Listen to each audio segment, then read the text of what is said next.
Iran যুদ্ধে একুল ওকুল দুই কুলই হারিয়েছে দখলদার ইসরায়েল। ইসলামী প্রজাতন্ত্রের বিরুদ্ধে তারা না পেয়েছে জয়, না হয়েছে কোনো স্বার্থ হাসিল। এরই মধ্যে অর্থনৈতিকভাবে বড় ধাক্কা খেয়েছে বেনিয়ামিন নেতানিয়াহুর সরকার। ইরানের হাত থেকে রক্ষা পেতে গড়ে প্রতিদিন $100 কোটি খরচ হয়েছে দখলদার দেশটির। এরপরও মিসাইলের হামলায় ধ্বংসস্তূপে পরিণত হয়েছে সাজানো গোছানো শহরগুলো। গুড়িয়ে গেছে বাণিজ্য ও বন্দর নগরী তেল আবিব, হাইফার গুরুত্বপূর্ণ বহু স্থাপনা।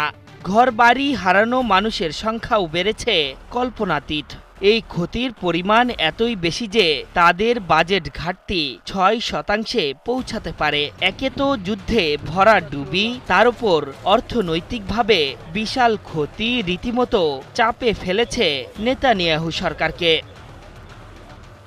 ইসরায়েলের গণমাধ্যম ও অর্থনৈতিক প্রতিবেদনগুলোর তথ্য বলছে, ইরানের সাথে 12 দিনের যুদ্ধে সরাসরি $12 বিলিয়ন হারিয়েছে ইসরায়েল।